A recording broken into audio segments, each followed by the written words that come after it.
Good morning, Northwood Temple Academy parents. I wanted to bring your attention to a couple of concerns that have come across my desk over the last week, and they're important for the safety of your children. Once again, when the instructions for drop off and pickup are followed, there are minimal problems. I want to address a few areas that are still a matter of great importance. Number one, when you're dropping off or picking up, your child should get out of the vehicle or get into the vehicle closest to the building. They should not exit both sides of the car. A parent may need to move around you because they have already picked up their child, and it is important to keep the traffic moving. Your child should be ready to exit. This is not the time for good morning or hello conversations. We need to be able to get out of the car promptly or get in the car promptly. You should remain in the vehicle and not get out to help your child get in or get out of the vehicle. We are trying our best to have administrative team out in the mornings and in the afternoons to help with any traffic issue. Mr. Ray, Mrs. Warren, and Dr. Hughes are supervising the upper parking deck. Mrs. Marsh, myself, and the deputy are supervising the front of Building B toward Andover. In the afternoons, various staff are assigned areas to supervise in the parking lot in the front and the back. Another area of concern is the entrance of Fran Cam across from Starbucks when you're entering or picking up on that side of the building. It is important to note that no one, when entering from Fran Cam, the road across from Starbucks, or turning off Ramsey, coming into NTA, should drive straight down the hill. The sign is very clear. Turn here and follow the arrows so that we do not have any traffic problems with face-to-face head-on collisions at that point. This has happened several times. You might not see anybody when you're first coming in, but then there they are driving up the hill, and they should not be facing ongoing traffic. That's why the sign says turn here. Please just follow those instructions. It would make it so much simpler in the mornings and in the afternoons. Truly, when they are followed, safety is greatly enhanced in the parking lots. Now, I want to address another issue that is becoming a great concern of the school and particularly of mine, and that's the lost and found. I want to give you an example of before we got out of school for Thanksgiving. The lost and found box was practically empty. When we come back on the Monday after Thanksgiving, it is filled, and the box beside the lost and found box for textbooks is filled. That means that the cleaning staff, whether it be the day cleaning staff or the night cleaning staff, had to pick up your children's belongings all over this school that were left on the floor or on desk and not in their proper places. This really is a problem. Parents, please discuss with your children how to take care of their belongings.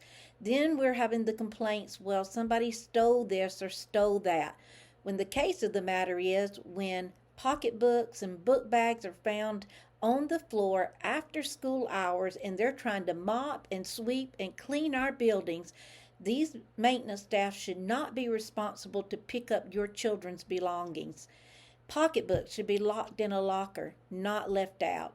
Now, I'm not saying it's right to steal out of them once they have been left somewhere.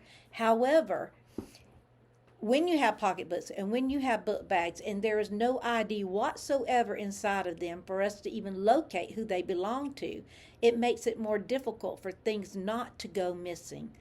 Really, this is something that parents must help. This is a parenting matter of teaching your children how to take care of their belongings.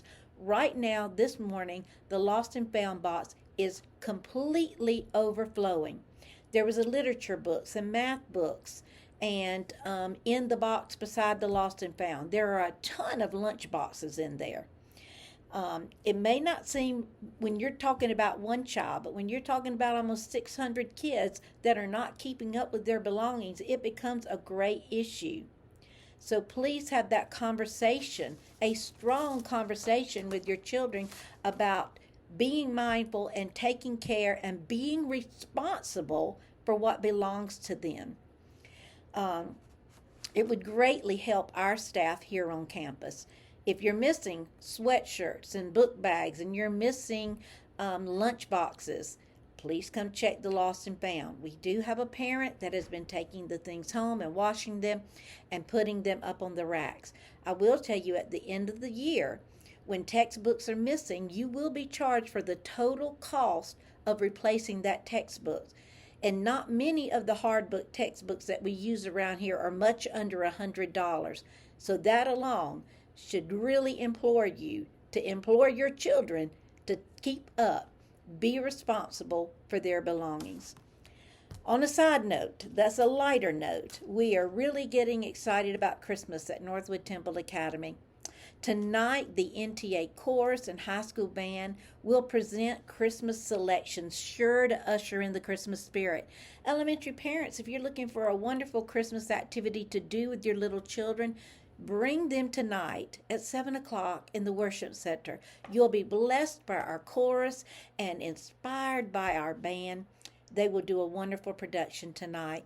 And then on December the 10th at 10 a.m., the Early Education Department will present their Christmas program up at the Peace Campus early that morning. December 12th, the Kindergarten Program Department will present their Christmas program at 10:30 in the morning. December 17th at 7 p.m. in the Worship Center. We're really excited about this. The Elementary Theater Arts Department will present Jingle Bell Beach. You do not want to miss that performance. Another great opportunity to build a habit with your children of supporting NTA and coming to the different programs.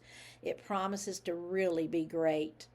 Also want to invite you to the Northwood Temple Church Christmas drama this year. It's called The Journey to Bethlehem. Many of our NTA students, some in the chorus, some are acting in the drama parts. So again, a great opportunity to build a Christmas habit with your family is bringing them to see and hear the true meaning of what Christmas is all about.